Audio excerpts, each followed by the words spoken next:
Welcome to Rates and Barrels. It's Friday, May 3rd. Derek Van Riper, Saris, Trevor May here with you. It's a live one. Thanks for joining us on our YouTube page. We go live most Fridays at 1 o'clock Eastern.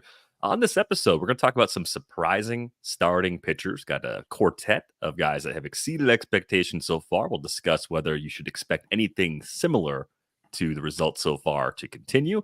We're going to dig into the Mariners' slumping offense and try to figure out why it's so difficult to hit in Seattle. It's been a long-term problem. Goes as far back really as Adrian Beltre's time there in that newer ballpark in Seattle. So we'll talk about that. We got a latest in our game plan series. We're going to talk about how Eno and Trevor would pitch to Elly De La Cruz. And of course, as we do each and every Friday, we'll take some questions at the end of the show as well. If you haven't joined it already, jump into the Discord. The link is going to be in the show description for this episode. We do have one upcoming debut to talk about before we get to our first topics. Christian Scott will come up and face the Rays for his Major League debut on Saturday. We talked about him a little bit on the Thursday show. Big numbers at AAA, 36 Ks against just 6 walks and 25 in the third innings. Has allowed 7 homers, but overall, really good results. And given the struggles of Adrian Houser in the back of the rotation, this seemed like something that was on the horizon. Now we know it's officially coming Saturday. Yeah, a little bit more command over stuff, but he still had top 10 stuff plus in my minor league numbers. And honestly, I'd rather hear that a guy had command coming up. So I think that he should hit the ground running. One of the nice things about that is he's going to pitch in New York. And we'll be talking about park factors, but I was talking to Pete Alonso about this, and he's like, "It's just the cold air coming off the water. It's a hard place to hit." And so at least Scott won't come up and have every mistake blasted into oblivion like Cincinnati Reds pitchers or Rockies pitchers. That's a great point. 7 homers, 9 runs though. 7 homers is a lot. That's a little bit of a red flag, but hey, he's doing what pitchers always say. We're like, if you're going to give him up, make sure they're solo shots. It seems like he's doing that pretty good. So, yeah, that's the command component. Had a 111 location plus down there, on par with Paul Skeens in that regard, at least. That's good company to be in. Yeah, I do think the interesting thing, we're probably digging into this in a future episode. Home runs are down just about everywhere right now. Some explanations include an unseasonably cold April, but we always wonder when home runs dip as much as they do. Is it the ball? For the start of the season? Is it the ball? Is it something else? It's the worst topic. Trevor's face is just like, please don't make me do this again. I do not want to have to research whether or not the balls are being changed. But again, I am a almost full-time YouTuber at this point, so hey, I can talk about it now. So, I don't know. Maybe we'll put that on a rundown for a Monday or a Thursday, so we can spare you from the nitty-gritty details. Eno's the lead on the ball beat at The Athletic anyway, so unfortunately, his responsibility. Least favorite beats. But Christian Scott, pretty much a pickup in all formats while he's up, and could be up permanently. People think I'm a numbers nerd already. I have to be like, well, what's the drag coefficient? It's next level nerdery. Let's get to our surprising starting pitchers. Let's start with one, Jack Flaherty, who pitched really well against his former team earlier this week. And now for the season, career best, 34% strikeout rate, 3.4% walk rate. The strikeout rate's actually supported by more swinging strikes than ever. It's up at 16.4%. Slightly more velocity this year, not a ridiculous amount, but we've talked about Flaherty in the past, as someone that kind of sits right on that borderline, that his normal range at the low end becomes problematic, and his normal range at the high end makes him solid when he's there. He doesn't like answering questions about it. We've learned that about Jack Flaherty over the years, but is there any reason to believe things are actually different this time around beyond being in a very pitcher-friendly environment for half of his starts? Now he's with the Tigers. Yeah, well, in the games that he had 14, 10, and 8 strikeouts, his velocity was over 94. And in the games in which he had 6, 5, and 7 strikeouts, it was below 94. So I don't really believe in magic numbers, but for some reason, 94 is a big deal for Jack Flaherty. He was 95.2 in his last game. And I call that fueled by rage, since he was up against the Cardinals and probably wanted to show them what they were missing. But it just makes me a little distrustful of future, even though, most of the things are there. Like, he has enough stuff. He has 3 pitches. He has enough command. He has a great home park. He has amazing strikeout minus walk totals that percentages that lead the league. I don't know why I don't trust him further. It's probably coming from, the recent past is he's been inconsistent and hurt a lot. There's probably a little bit of that coloring it. But in that, if we're talking about, if that's what we're going to look at, I mean, increasing velo at any point, but especially now after all the stuff he's kind of worked through the last couple of years is a big green flag for me. That's a good, I think, indicator of continued success.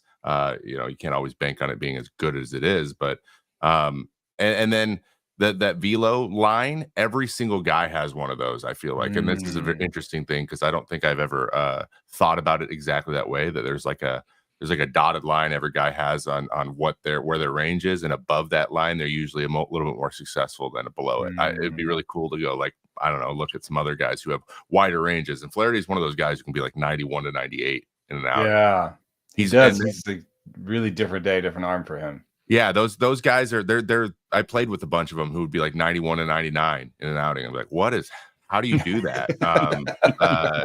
Oh God, I'll blank in his name right now, but I will think of it. He played for the Orioles for a long time, swing guy, righty. Wright, Mike Wright. He was a guy. Oh yeah, he was a guy who threw 89 one start. We'd see him again, he'd be 97. But I always described it he was kind of bouncing between the pen and the starting rotation. He was even doing it though when he's fully starting in the minors. Yeah. He's one of those range guys. I was a guy who threw I had 1.5 miles an hour between my lowest and my highest every start, and I just didn't understand how they did it. So, but to see him have the success above that line, and he's able to get there now more, I would say he can have sustained success, and he's a vet now, so he's been around for a while. I think a lot of these things are. I understand where your lack of trust might come from, because we just. Last 3 years we've been what are we going to get out of Flaherty? So it's one of those things, show us 15 straight starts, right? And then we'll go. Then it's too late for the fantasy heads. But... Exactly. And then so that's fantasy's tough. This is what separates the good players from the bad players, I guess, is guessing these things right. Right. Yeah. Well, the 95, there is a statistical underpinning here where Rob Arthur did a piece where he said there is a hot hand for pitchers, and it is fastball velo. So, maybe we should just believe the 95. And even if it's not 95 exactly the next time it comes out, maybe it's more likely to be over 94, which seems to be a big deal for him. Yeah. I think I'm a little more optimistic than Eno, so probably more on the Trevor side of this one. Projections at the most optimistic side, Steamer has a 3.87 ERA, 128 whip the rest of the way. I think that's doable for Flaherty. It's going to come down to innings. We're talking about a guy that has missed a lot of time in recent years. 144 in the third innings last year. That was his highest total since 2019. So you worry about fatigue as the season rolls along. You worry about the nagging injuries possibly piling up. But I think a lot of the skills tweaks here are actually real. Probably a top 40, top 50 range starter on a per start basis right now. And I have to just say real quickly that if anybody's disappointed with the state of fantasy analysis, we sort of over-report velo or something when we know that velo has some role in injury. I find that a difficult thing to navigate myself. That is actually, I think, the best news is that Flaherty has a large range between his max. So even when he was sitting 95.2, he hit 97.8. That's at least 2.5. I think what I've heard from Glenn Fleisick is the magic number is around 3. You'd kind of prefer the guys closer to 3. But if you want kind of the other side of it, Kyle Bradish came out and the velo looked pretty normal, and he looked pretty good in his first start out. But he's sitting under 2 miles an hour between his max and his sitting. So he was 96.9 and 95 between his max and his sitting. And that's among the smallest ranges. And I looked back, and it's kind of what he's been doing in the past. It's really hard to know. Then we had this piece of research that I quoted on Thursday that breaking ball spin is one of the biggest features that predicts injury. And that kind of goes along with what Meister's been saying. So it's really, really hard to navigate injury. I think I tend towards what Trevor was just saying that, like, it looks like it's good news. Like, yes, some other people have seen velo increases and then gotten hurt afterwards. That's true. But you have a nice large range here, and I think generally it means you're feeling pretty good. You're both, right? Like it's one of the it's weird catch-22 a little bit, because if you're throwing harder, yeah, it might be an indicator that you're putting more stress on your arm, but also an indicator that you're feeling better. Right. Yeah. Like you're able to. Yeah. Like what is how much effort do you put in? And it sounds like Flaherty's one of those guys. He's okay throwing a sinker at 92.5 and just like throwing it at 90% effort. Like I think my range was always low because I was always whatever harder I could right then that's how hard relievers are traditionally tighter. Yeah. Well, even as a starter, I did the same thing. I'm still throwing starter. It's just the way I always like that's what pitching, like you had to do that to pitch well. I felt like if I wasn't doing that, then I wasn't doing my best. And that's my point, man. I think that's an instinct, dude. Instinct. You get on the mound, you're like, I'm gonna throw this as hard as I can. Yeah, and some guys develop a different relationship. It's funny. A guy we're going to talk about later is another one of those guys who's able to take his foot off the gas and not so worried. Not like he doesn't even know he's doing it, but it's just the way he thinks about approaching a guy. And Littell, but we'll get there in a minute. Yeah, and you've talked about, I think Mason Miller was the example of someone that can't dial it back at all. Or Jake has no ability to. You talked about that, right? Like another good example. It's not the same mechanics. He can't throw the pitch right unless he's throwing it as hard as he can. To an extent, I was similar. Like trying to lob it. Like if you asked me to ephus, my mechanics would completely. I would look like a different human being. And I've even noticed it with my kid. Honestly, like the best cue that we've come up with is throw it hard at dad. Like that's the best cue. Yeah, that's because then he's just focused on me. He's focused on getting down straight to me. Like all of his effort and attention is towards me, and he's trying to throw it hard. So he's trying to and he wants to throw hard. So we got a great question here down on the bottom here from Steven about if revenge games are a real thing. I haven't seen it studied, but I will say this. I know for a fact that there is a playoff velocity bump, and I know for a fact that there's a debut velocity bump. And so it seems like revenge games would kind of fit right in there. Yeah, they're real. Yeah, right. They're 100% real. Yeah, a little extra. That's a real thing. A little extra for the team that lets you go. We've been chasing those in daily fantasy for pretty much the entire existence of daily fantasy sites. The revenge game narrative, and it's even more prevalent in football. I don't know why everyone gloms onto that every single. Well, see, in football, I would actually think that it might not be real because football is such a team sport. It's like you can't, if you're the wide receiver back in town, like can you make your quarterback throw it to you more?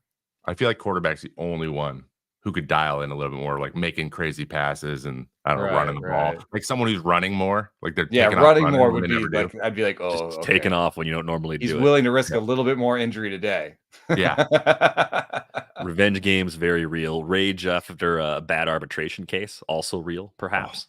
Oh, also, I think I have seen research on this. The first pitch after a homer. Yeah. That's big for that was a thing for me. 100%. That's real too. I can honestly say I haven't looked this up, and maybe you probably have the searching skills that can pull this off. But I would love to know how often I struck the next dude out. It was a lot. Yeah, we'll get that for next week. That'd be a great poll. Let's move on to our next surprising starting pitcher, Spencer Turnbull, running with a 28.3% strikeout rate so far, sort of forcing his way into an extended stay in the Phillies rotation, even with Taijuan Walker back for his career. He's the tick below 22%. Two things jumped off the page to me. He's running a 184 BABIP.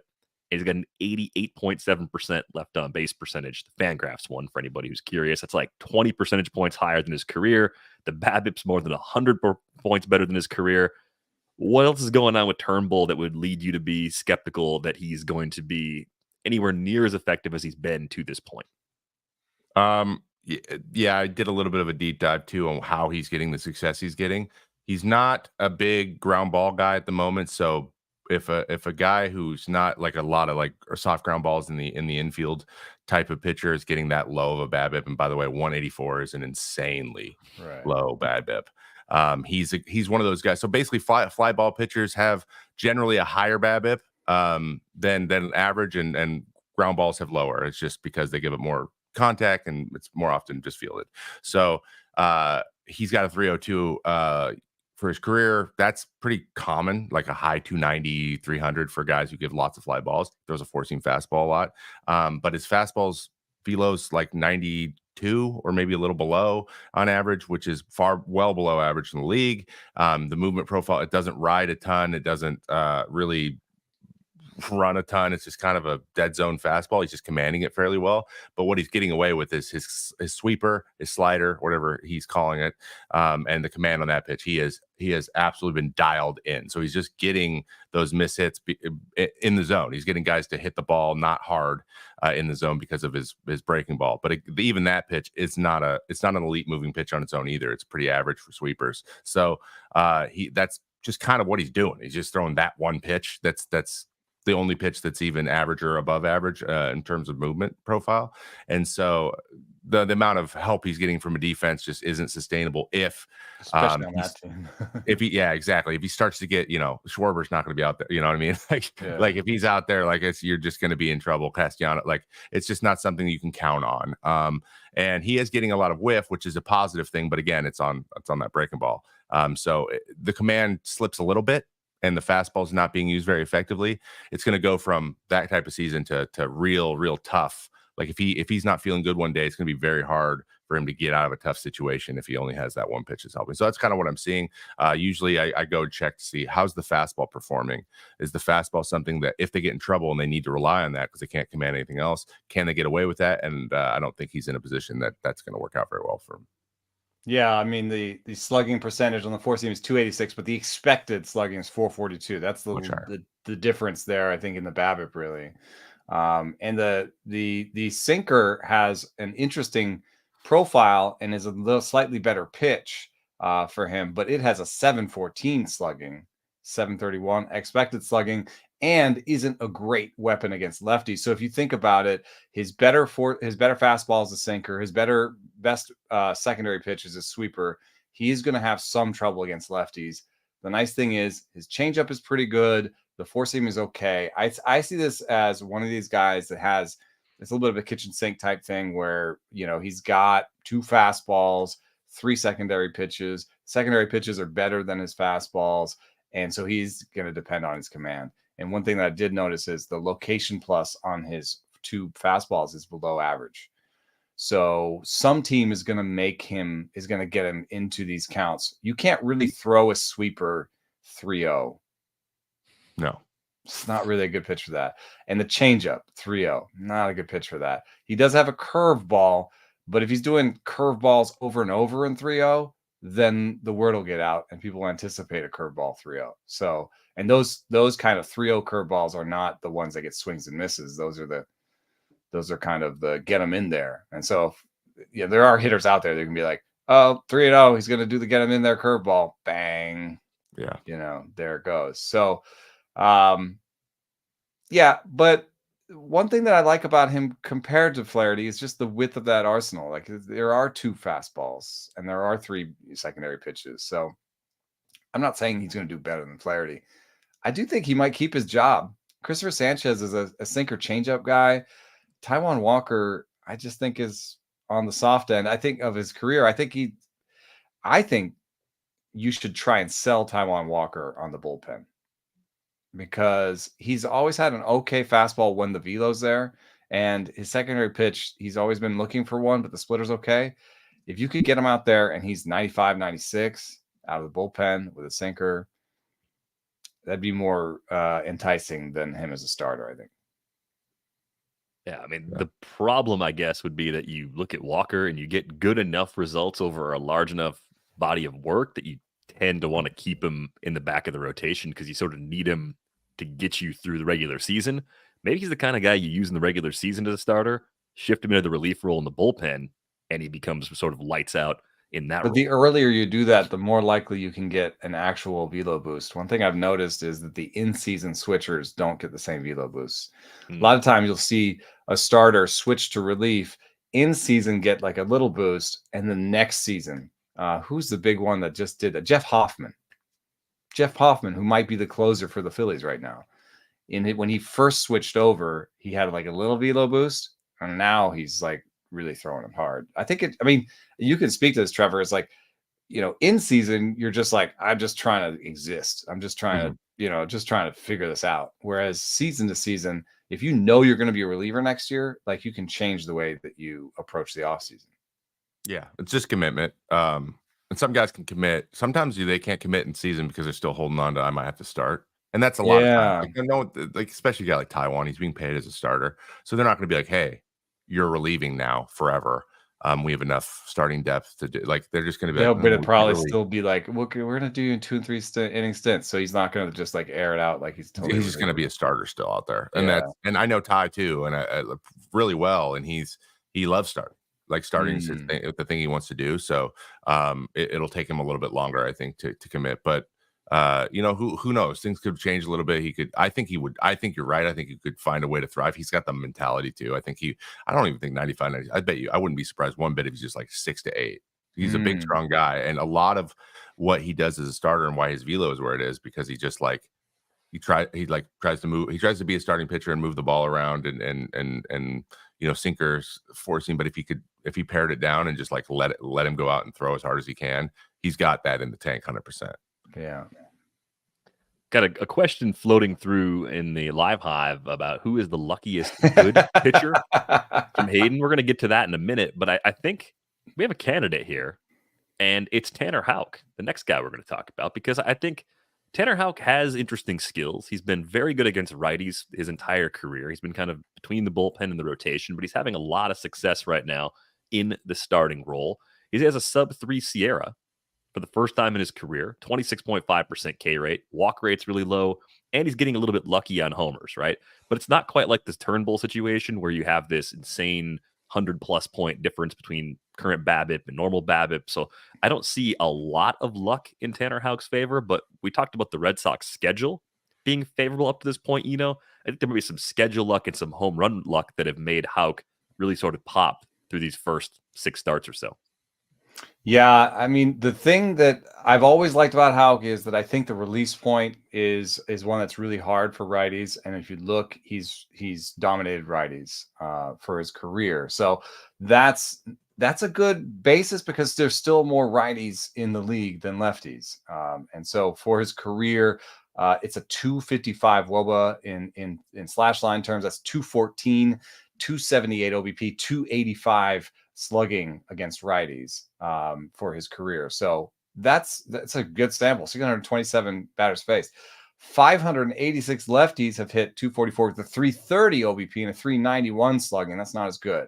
16 homers in their at bats versus 7 from the righties. So that is always been the story of Tanner Houck. It's the release point. It's easier for the lefties to see. Plus, his sinker is his best fastball. That doesn't profile well as a pitch you want to throw righty on lefty. And so much was made last year when he had the cutter. He still has the cutter. What I just think is weird about this season is that he's doing so much better, but against lefties, he's completely dropped the four seam. And so the big change from this year to last year is that he's throwing the splitter 35% of the time to lefties.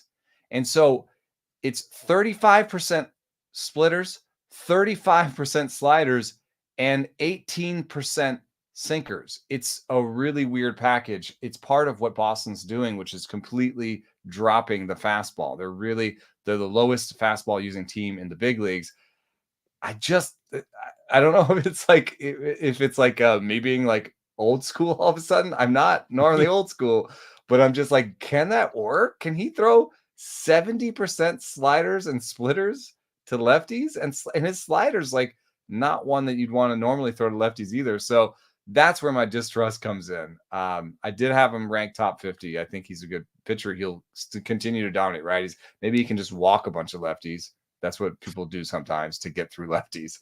But I do wonder. I think that, throwing splitters and sliders 70% of the time to lefties will eventually lead to walks. I agree. Yeah, the walks will increase probably a little bit. One thing I've watched a couple of his starts now, and the reason he is dominating righties so much is because he is using the arm side of it, the right side of the plate so well.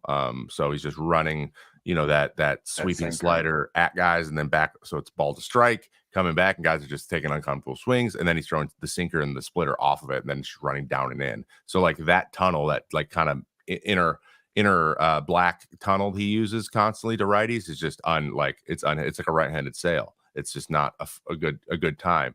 Him being able to get lefties out with a splitter is, I feel like, especially this year, it's a good weapon. And he's using the slider, and he's like not trying to go back foot with it. He's just trying to run it off the plate away, back over, or just run it inner half on them and using it that way. And it seems like they have a pretty good plan there, because again, he can still use that tunnel, but he can't use the sinker. That's the problem. So he can use the slider and the splitter the same way. He's using it to righties, and he's going to get weak contact that way.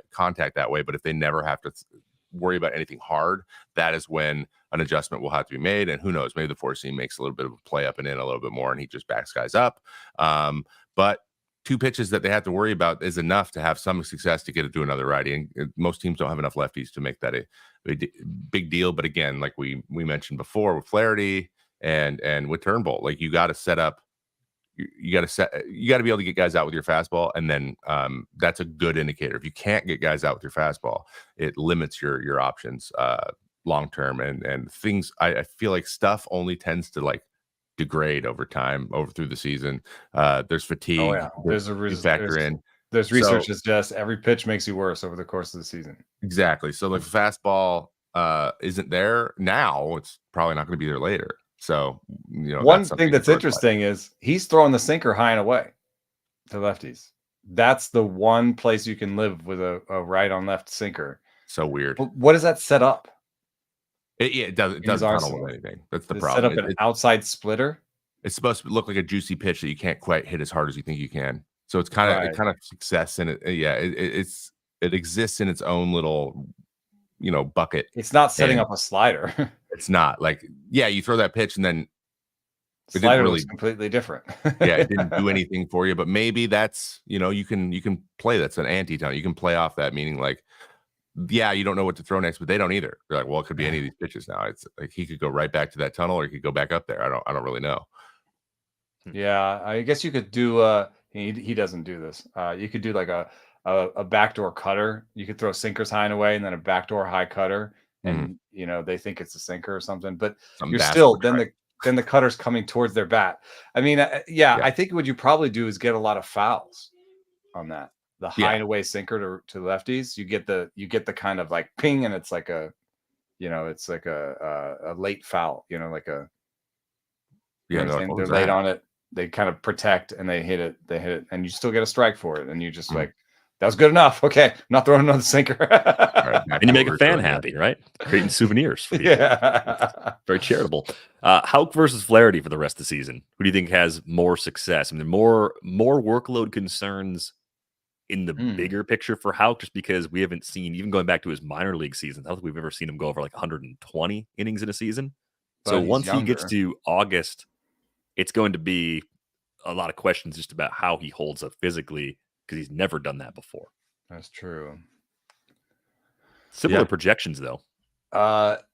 Fenway's a lot harder than Detroit, but I'm going to take the young froggy guy who can dominate righties. I'm going to take Houck. All right, I'm on the Flaherty side of this one. Can't wait to see this one blow up in my face. How about you, Trevor? Oof. This is like, I'm almost flipping a coin in my head right now. I'll lean a little bit in the Flaherty side of things, because I think that I think the veteran presence and the fact that he's got he's got a little bit more of a workhorse pattern earlier in his career, that I think it's more possible that he can go. He'll probably have an easier schedule going forward, as we mentioned yesterday. Division, better park kind of takes it over the edge for me. Boston's had a really easy schedule so far, and they're about to hit the harder part of their schedule. One more name to get to as part of this segment, Zack Littell. And Trevor, we'll let you go first here. How does he do it? He's been on your team before, so you've seen it up close. How does Zack Littell have this much success as a starter now after years in the bullpen? I mean, up to nearly a 25% strikeout rate to begin this season with the Rays, and started turning the corner last year after he went to Tampa Bay. Yeah, he's so I've been fortunate enough to actually have this distinct conversation with him before about his mindset as a starter. Coming up the minors, he was told right when he got drafted that if you lead the league in innings, you're doing something right, and so that was always his goal. He had a season where he went 19-0, and then ended up losing his last start of the year or whatever. So they're 19-1. He almost won 20 games in a minor league season, and definitely led the league in innings. So he's always tried to do that. So filling up the zone has just been he has no emotional attachment to dominating out of the bullpen, and that's kind of why he was always the long guy and never could really thrive in an 8th inning role because he just couldn't commit to throwing as hard as he could. He's got above average ride, or did. I actually haven't checked in the last year or two, but he can elevate. He's got good command. He throws a lot of strikes, and he always has thrown a lot of strikes. And his little cutter slider thing has been a slider and a cutter and a slider and a cutter because it's not a huge movement thing. They tried to get him to throw only that for a while in San Francisco to be the slider guy. It's not that great of a pitch by itself. So he's definitely always had a starter profile. But the committing to the splitter, which is a theme we're seeing a lot this year, has been a big reason for it. And he fits really well. His mindset lines up with Tampa's mindset in terms of how to pitch. I'm going to get ahead, throw for strike one. I'm going to use the whole box, and then we're going to get more fine off there. So they're just on the same page immediately, and so it's just that rinse repeat. He's just it's a war of attrition with him. So that's the way he pitches. He's just going to continue coming at you, and you're not going to be able to rattle him and have him walk a bunch of guys because there's just the brain is not going to get in his way. It's just not how he is. So it doesn't surprise me one bit that the longer you do that, the more you fill up the zone, and you start to use your stuff off of each other. Because again, like I said, there's nothing that jumps off a page in terms of movement on any of his pitches, but they work pretty well together. So it's just about maximizing his potential and then trying to go as deep into games. And that's just that's his mindset. That's what he's doing, and you can see it in how he's using everything. But I think the splitter definitely probably is a big thing that's unlocking because that's just really success. A lot of people are seeing success with splitters around the league. Yeah, I mean, he's got something in common with Turnbull, which is he's got 2 secondaries that are pretty good. Turnbull's are rated better by Stuff Plus and maybe better. I mean, he has a nice sweeper, and Littell's sweeper's not that great, and he's got this gyro slider, and but I would say pretty good secondaries, bad fastballs, but whereas Turnbull had below average locations on his fastballs, Littell has great ones. And you're right about the Rays philosophy. There's a great piece, I forget who wrote it, that was about just the Rays philosophy of throwing in the zone. And they just want you to throw good poop in the zone. That's their deal. And so what you see with Littell is in San Francisco, his zone rates were near 42%, really low. Right now he's at 48% zone rate. And that goes back to what he was doing in Minnesota when you knew him. So it's kind of a return to, what he's always done in terms of filling up the strike zone. The wrinkle is the splitter. And so now with the gyro and a splitter that he commands fairly well because his overall command is pretty good, is basically he's trying to be 30-30-30 in the zone. So it's going to be the fastball, the slider, or the splitter. And you never really, he's a random number generator, but it's always in the zone. So he's got a 3% walk rate. The real question is what his strikeout rate will be going forward. Because for his career, it's 21. Right now, it's 25. Stuff Plus doesn't think it's going to be 25 going forward. So will he be as successful when he gets back down to, league average strikeout rates? I think he'll be usable, but there's also some team philosophy stuff or team structure stuff where Shane Baz is coming back, and Taj Bradley is coming back, and somebody at some point may need to make room. And it's just looking at Zack Littell's career, it's just oh, it's going to happen to him again.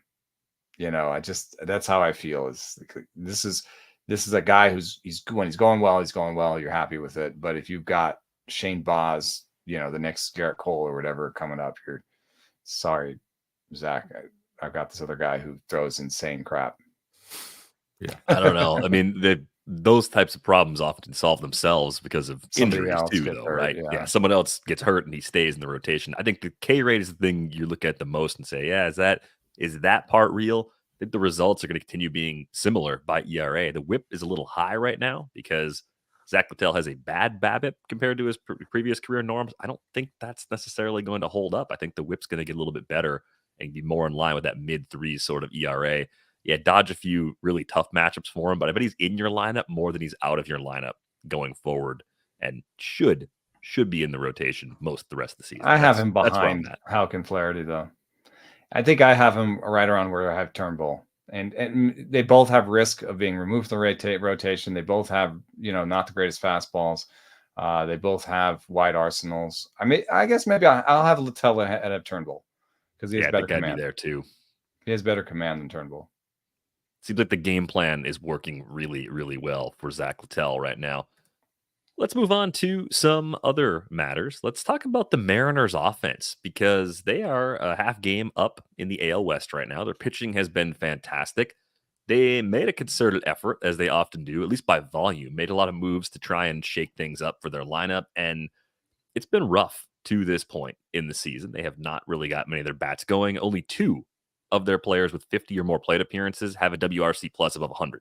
So it's some of the guys that are stars that you expect to be better, like Julio. He hasn't quite been himself yet. 31% K rate, just 1 homer so far this season.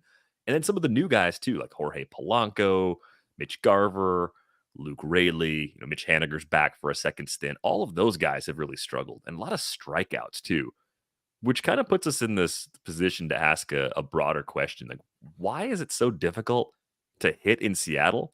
And why does that park boost strikeouts the way that it does? It's one of the parks that is near the top of the league in strikeout factor. It boosts strikeouts by about 10% compared to an average park. So, Trevor, I want to start this with you. Like, what about being in that park could make life difficult for a hitter as far as maybe even just seeing the ball consistently? It's something that Teoscar Hernandez made a point to mention this offseason after leaving Seattle and signing with the Dodgers. Yeah, so we've seen a lot of guys mention things about how they don't like hitting there, and a lot of the mentions, especially from like right-handed pop, is the ball doesn't go as far as I want it to go. Like balls I get are being caught up against the wall, and but that doesn't explain the miss as much. And there doesn't explain how some guys could hit there and otherwise couldn't. So there has to be something funky, something you can't put your finger on, but you just feel uncomfortable in the box, because I've heard it from just too many guys at this point to be a coincidence or to be isolated. And we were discussing this, and I apologize if I'm taking this from but like the batter's eye is on an angle. Who was it? Was it Beltre who said I could never feel like the pitcher I can line it up? No, that's what Teoscar said. Yeah, Teoscar said I didn't feel like couldn't get straight. Like if I could get straight, like it was like the pitcher was angled at me weird. Yeah. But the batter's eye there is angled farther away on the left side and closer on the right side. And there's some like there's shadows and there's some sun, especially when the roof's open. The sun can shine kind of up and over from the west side earlier in a game. So like it's kind of going like first 3 innings or whatever, you can have a little bit of a glare out there, which isn't great. And it's like that pretty much all summer because of the way it's the orientation of the stadium. But they don't open the roof that much. Even when it's not raining, it's still they don't open it that much. So that's not a huge deal, and that doesn't make a lot of sense to me. I think that slant has a lot to do with it, because there is something to feeling like you feel it when you play catch. This is really interesting. When the foul line, when you're playing catch play partner is lined up, but the stands are slanted differently. I would always, as I step back, I would naturally like line myself up the stands and start like going off to one side, going towards to try to line myself up. I'm like, what am I doing? And then my partner would always be like, dude, you are fading you are shifting way over. Why are you over there? Right. And I'm like, I don't know what. It's like an optical illusion. So for a hitter to like naturally like try to get themselves lined up so they can see the ball flush against the background, it makes a lot of sense to me. And it would be more for a right-handed hitter than a lefty, because they're on that side of the plate, and so they have that weird angle. They have a little bit of a different angle. So I don't know.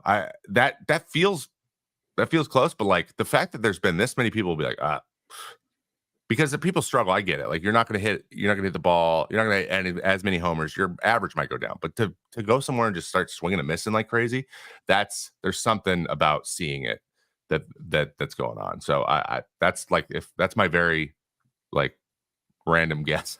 Do we have a visual for the park? I'm gonna grab one. You sent stuff during our meeting. I never threw it on a card, but I'll grab it. So while you're doing that, I did reach out to Ken Arneson, who works with Weather Applied Metrics, and they do the little. You see them on Cubs broadcast. You see them on a lot of broadcasts. They do the little sort of the wind direction things that you'll see. And it's not just like the wind is pointing one direction. It's like those little, like they show the whole pathways, all the different ways the wind is going through the park. And or you might see an announcer say, "Oh, according to Weather Applied Metrics or WHAM, that ball was aided 10 feet by wind." You know, they're working with baseball on those kind of things. He said that the West Coast ballparks are really a type of their own, and it's not because of the marine layer. That's kind of a myth. It's because in the summer, the wind almost always blows from the Pacific Ocean west to east. And so he says, I don't want to say never, but it's almost always. There's very little variation. And so if you think about the way the ballpark is set there, I think that would be blowing towards right field, which would be bad for righty power. You were just saying that righty power, people don't like it.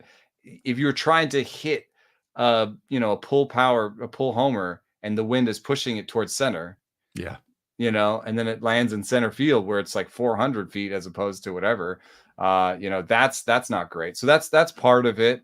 And then, I do think the slant is interesting. I tend to always think of the batter's eye, but what's also, beyond that, so T-Mobile Park is the biggest increaser of strikeouts by Savant. They have a park factor of strikeouts.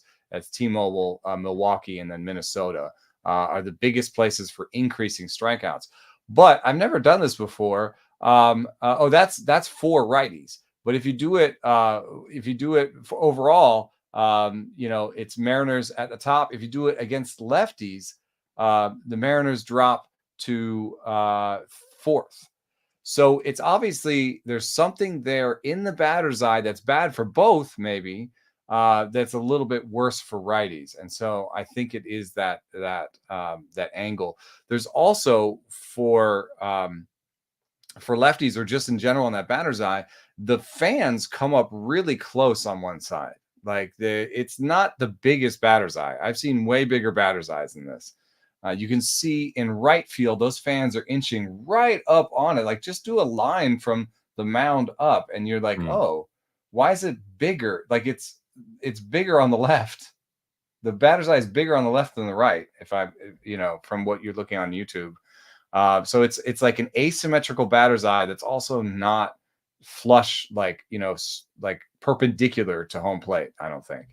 Yeah. If you look at those stands behind it, you can see the stands behind the batter's eye are angled, so they're not perpendicular to the batter. Yeah, they're almost pointing in towards the third base dugout, those stands that are above the batter's eye. They're not straight at the plate, which is really bizarre. And if somebody from the team says, oh, no, you're wrong, the batter's eye is flush to home plate, then I'd say, well, my eye is still going to look at those seats behind it, and you have a black thing and then you have seats that are not flush to me.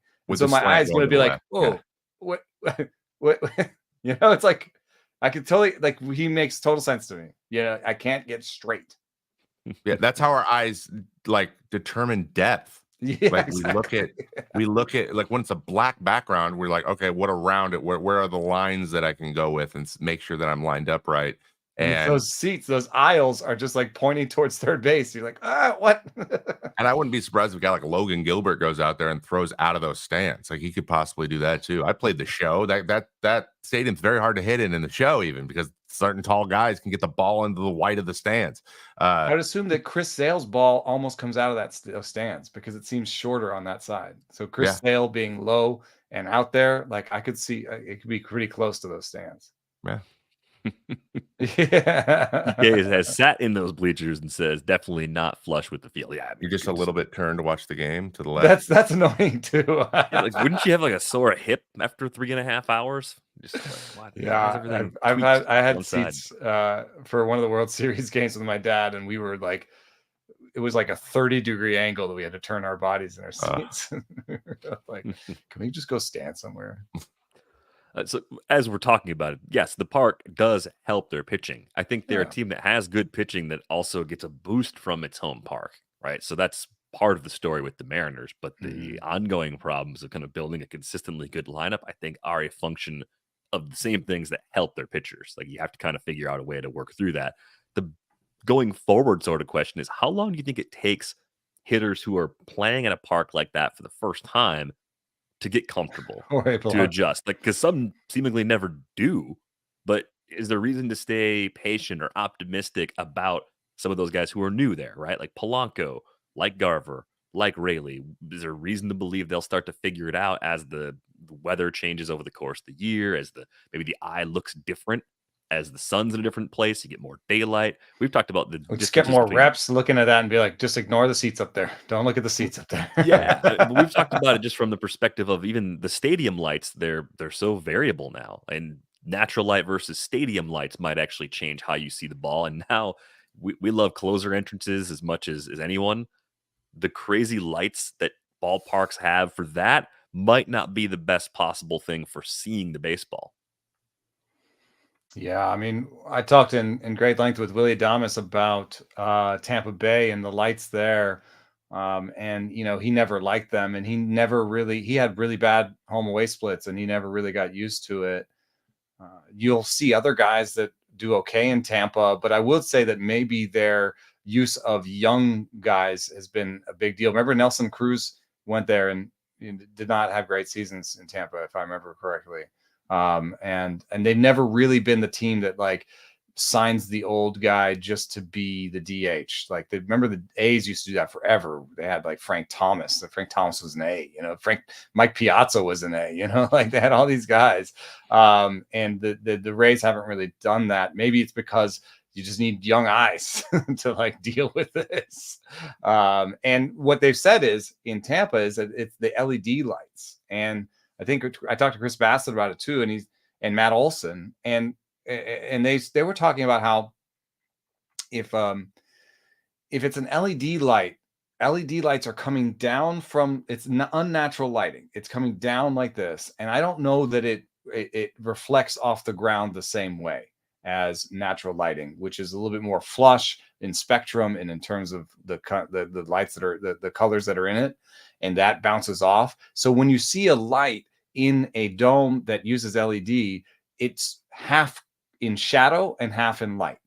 And so that's just a weird way to like think of balls. I don't think that balls out in daylight, you see them that shadow as neatly, they seem more well lit all around. So that was there's an interesting sort of idea of shadows on the balls and the lights coming down. One thing that does help Tampa from a pitching perspective is the dome. Apparently, every pitcher that pitches outside has a back. Almost every pitcher that pitches outside has a tailwind behind them, has a wind, because the way the wind comes in, it hits the bleachers, it comes down, and then it comes towards the pitcher from behind, right? And so that can affect pitcher movements a lot. I think you've talked about sweepers catching and wind pushing in a certain direction. Well, in Tampa, at least they get windless, so in terms of like having a stuff metric and then having it play out the way you'd expect, Tampa is like, this is a nice clean environment. We can play out our stuff exactly the way we want it, so that helps them. But, there are little changes that are always going on. So to some extent, I have faith in these players to figure it out, because this is a really interesting thing here that Ken Arson pointed out. And he was talking about the Mike Petriello has a great story about Ted Williams and how far he hit that ball, the red seat. You should look it up. But Ken Arson was pointing out that like Fenway is now 90 feet tall. And so even that 530-foot homer that Ted Williams hit back in the day would only be 480 feet now, because it was shorter back then. It was only 60 feet high. So a ball could get above Fenway and join the air above Fenway that's not swirling around or coming or doing air that's just going straight across Fenway, like a jet stream type thing. So the ball could actually get out of the park, hit a jet stream, and go. And that's no longer possible. But hidden within this, he points out, and I'll get to the point really quickly, but he points out that changes in the stadiums and the things around it are a big deal. So he points out two, and these two parks have had major changes in park factors this year. Cleveland chopped off part of their upper deck this offseason. Cleveland got shorter. If you take 3-year rolling off and you just look at this year's park factors for how places are playing, Cleveland is the second most batter-friendly park in baseball. That's weird. Wow. If you do 3-year rolling, it's 27th. How much do they chop off the stadium? I know. Yeah. Did they take 100 feet off? Like what? Also, what balls are we using? Are we can't decide? At this point, the homers are down, but just not for them, though.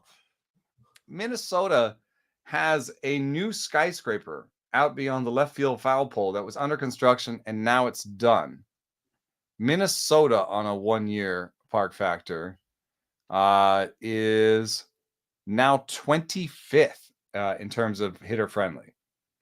So maybe this has made it even more of a pitcher friendly park.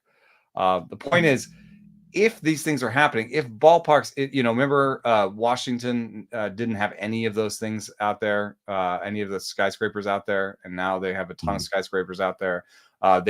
San Diego changed the size of their screen, their big scoreboard and left center scoreboard, field. the big new scoreboards. They chop off stuff. If this sort of thing is happening all the time, to some degree, players are going to figure it out because they're going to be like, "Oh, this ballpark's playing a little differently this year," or they're just figured out without even knowing it. They can't even tell you. They're just like, okay, I'm playing baseball. Like I'm gonna see the ball eventually. It's interesting.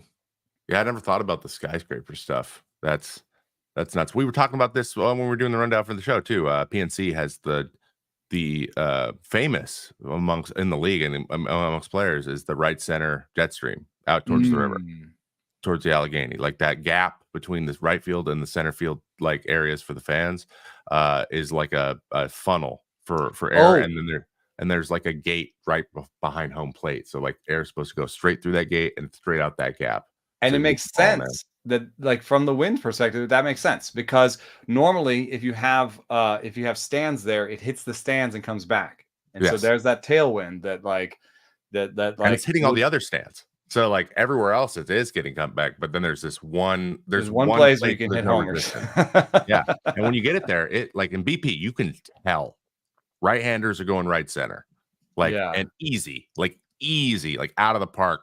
Easy, and everywhere else is fairly normal. It's a pitcher friendly or it's a hitter friendly park generally, but like it's not small, and that's 400 feet out there, and it is just they're clearing it like by 30 feet easy. So and hitters care about this. I've done some work with Yonder Alonso and done some like statistical sort of consulting for him over the years. And when he got to Cleveland, the first thing he wanted to know was, where do I hit the ball? And Jed Lowry, when he was here, he would ask me a similar question where he's like it seems like the ball dies a little bit more in this place. Mount Walton, like not Mount Walton, what's it called? Mount Davis. Mount Davis is killing the ball specifically to like right center. Like, is there a place? Is there a place that I can live? Is there a place I can hit the ball? Get hit in the stairways there. That's both sides. Yeah, because there's some wind coming through. A little bit of wind, and it's also the closest. But yeah, the ball team's not a great. You're in a hole. It's not a great. Jed Lowry, classic Stanford guy, asking questions like that. Yeah. Well, I mean, that was the first thing Yonder wanted to know when he got to Cleveland. So, I bet you teams, to some extent, have done what I always wanted to do, was kind of a heat map of like expected versus actual distance, given like keep launch angle and exit velocity the same and do exit expected versus, that'd be a wind map, right? Basically. That's interesting. So then you could basically be like, oh, look at these red zones as a hitter. These are the places where they go further than you expect. Go aim for those places. Here's the adjusted wall distance, and here's the umpire X wall over here is only 280. Here's what the zone's supposed to be, and here's what it actually is here. Yeah. You got to get the VR goggles on so you can actually like see the walls closer in certain spots, and then take them off. Like, trust us.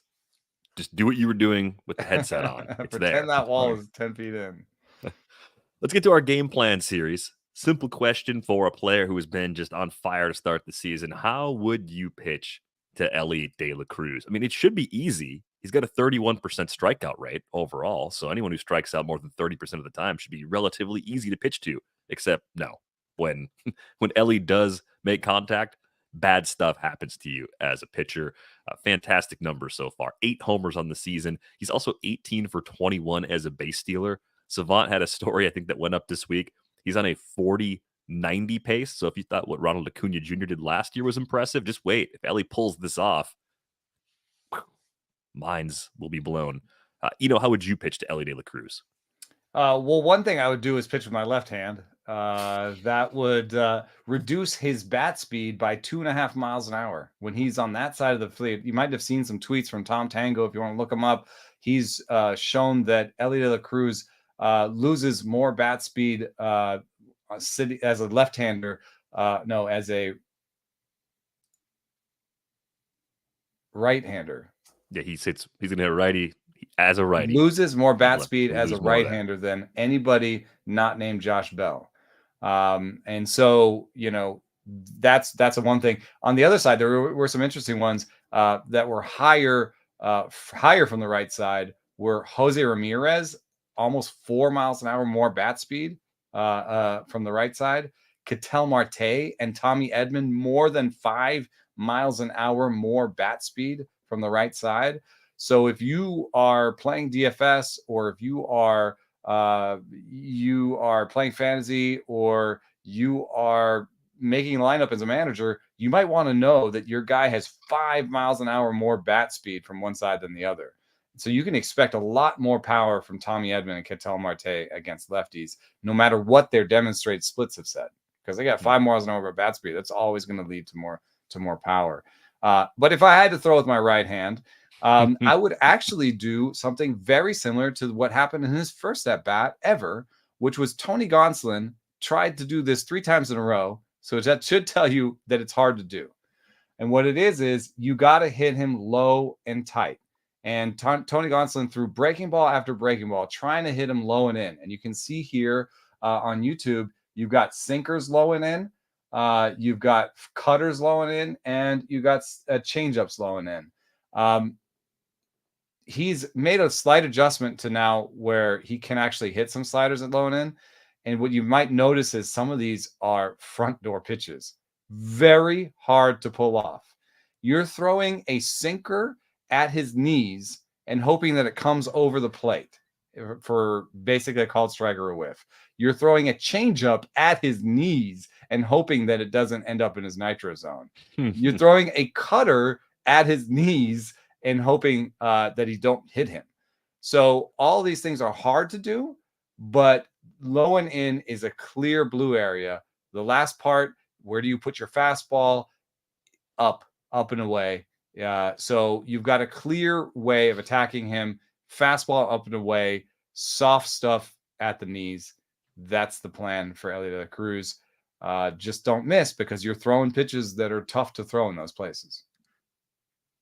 Is it that easy, Trevor?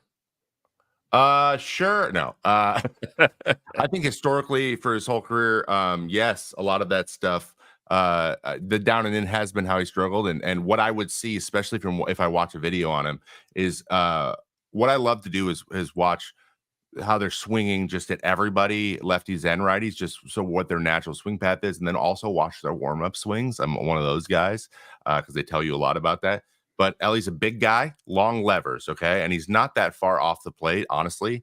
It might help him out to maybe move a little bit off the plate and make him cover it, because the reason he struggles with that stuff is his swing is longer. He's strong and he can move the ball fast or bat quickly, but he just cannot, he can't get the barrel to get a ball down and in and barrel it up. His barrel is going to be pointed down the line or foul a lot. So he wraps a lot of foul balls that way. Yeah. But it's funny you mentioned, just beat him up and away with fastballs. That's the difference this year. He is smashing four seams up and away, but he's pulling them. So I think people have seen that, and that he got abused last year on it because it's such a long swing that he had trouble flattening it out. It looks like he's been able to flatten it out a little bit, and he's hitting that ball up away in the zone, four-seam fastballs, which is where a lot of righties throw four-seam, especially guys with ride. That's where he gets swing and misses from lefties.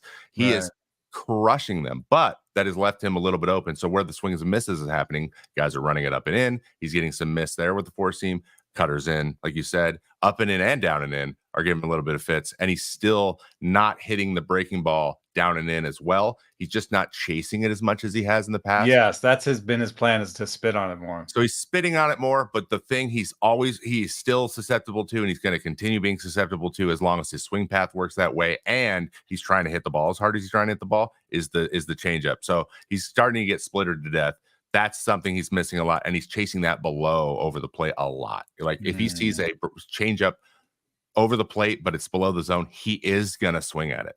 Now he's a decent sense of what the plate is. Yes, it's off and on. The left and right, he's pretty good. Yeah, left and right, he's gotten much better this year, and he's so talented that like that was his big glaring hole, and it seems like he's closed that up a little bit, but there's still holes. So he's going to still continue swinging and missing because of the way he swings, the way his levers work, and like his intent for hitting the ball. He's not size to some point. Exactly. So I would start him off, and I would probably use that body line in the words of Jeremy Hefner. He says body line, that means in. We would go along those edges, and I'd probably try to start with the fastball up and in, maybe try a slider. First pitch, and then come off of that down and in. Yes, and try to grab strike one, and try to grab strike one and establish that I'm using the inner half of the plate to get him to try to adjust some way, because he knows he wants to pull it from the left side, and then go under it, Either go under it, or maybe even like with two strikes. If I were trying a waste pitch, I'd go way above the zone and try to run it back kind of up and away, but so high that he can't get on top of it, and take that shot, because there is miss above there, but he's just hitting it within the zone. And then after that, maybe try the seam shifting it over the plate and go below if I'm feeling good with that, or try the slider below that. So that's the put away pitch. It's got to be over the plate though. So I'm staying over the plate, and I'm throwing things that go strike the ball from there. And using my four-seam fastball almost exclusively up and in, because that's just something he's not getting to. I think he's cheated the one and got one off the plate and hit it for a homer this year, like Eddie Rosario style. Obvious about it or whatever. Yeah. But overall, he tries to keep that front shoulder in, and then his levers get long, and he just misses. So I'm a swing and miss guy. I'm going for a strikeout with him, and so I'm using my changeup and I'm using my slider quite a bit. And if I'm taking a shot with the four seamer, I feel like I have a good job, good feel of it, I'm going up and in, trying to run it above the plate. That's how I get missed with Elly De La Cruz. The problem is he's just not chasing in or out as much, like you said. So you want to get ahead. If you get ahead, I think you're all right. But I think guys are getting behind because they're trying what worked last year. He's spitting on it. He's getting ahead. He's getting that fastball up and away. And that goes to a theme in our conversation, which is that I bring you a plan, and then you tell me about the feasibility of it from the perspective of the pitcher. Because we even saw this with Tony Gonsolin in Elly's debut, which was he was trying to throw a slider low and in the zone over and over and over again, and he didn't. I think he walked Elly twice, and then Elly like roped a leg double that on something too. So Nick Pollock often talks to me about how important he thinks it is for lefties to be able to throw in tight on righties. Is that the same thing for righties? And traditionally, like, is that a skill that most righties have because they figured out they have to face lefties? Like, and also, what's the difference between the feasibility of getting in on a lefty and getting in low on a lefty, like actually hitting that low and inside corner? Like, how feasible is that for your mechanics and for you specifically, or for others, you think, across the righty spectrum? I actually think the feasibility, like guys' ability to throw it down there, is actually not as hard as you would think. But there's a confidence related to it, throwing it to a righty because it's moving away from them. Stuff that's moving into a lefty is scary, because historically, pretty much the last 100 years of baseball, every lefty get it down and in. Like that's the Max Kepler, scoop. And so how much do you practice that? We've avoided like a plague for pretty much our whole lives, and then suddenly we're supposed to do it. You might back foot. Yeah, it might back foot. You're going low rip. There's no way you're going to hit this off your shoelaces. You might, Rafael Devers can, but like, some guys, I only say that because he But did. actually in the zone low and in is like not a place you That's normally want to go. scary because that's been guys' nitro zones naturally based on their swing for so long. The only reason it's not with Elly is because he's just got such long arm and a long swing. And so you can get in on those guys, but most guys, like I'm like Robbie Grossman, for example. I'm not going down and into Robbie Grossman. Right. That's his spot. That's like the one spot he can really do. Rajay Davis was the right-handed version. Like he had one spot he crushed. It was down and in. He did nothing else. He hit hard and drop that bat head on it, right? Exactly. And he just had that's natural for him. So and lefties for whatever reason, maybe it's Griffey. Maybe everyone watched Griffey. Yeah. That swing seems to be like that way. Take that low and in and pull it for a homer. He smashed that pitch. So it's like that everyone had that. It just feels like lefties have more of a natural uppercut and righties had more of like a turn the bat over situation. It might have been the way the game was played in the 80s and 90s, but there's something to it, and it's the numbers back it up. So if you're a righty with inconsistent command, trying to hit not the back foot that you're like, oh, so you want me to aim sort of like 6 inches away from where I normally throw it, and so then probably Elly's feasting on some sliders that don't make it all the way to the bad spot for him, and they probably don't break as hard because guys are like a little bit, or they just like they end up middle low, and he can actually get his arms to that. In order to throw it in the zone, you got to pull your foot off the gas a little bit to try to like there's a lot of nuance there that's really hard to do as a pitcher. Right. It's really remarkable what he's been doing so far. He's over 50% fastball seen so far this year. That's going to go down, right? Like that teams are going to have to make an adjustment to that. If we look at that number again, even 3 months from now, maybe it'll be back in the 40% range somewhere. But since coming up last year, 21 homers, 53 steals, he hasn't even played a full season's worth of games yet. It's 129 games, and he's getting better. The K rate's down from where it was last year. The walk rate's up.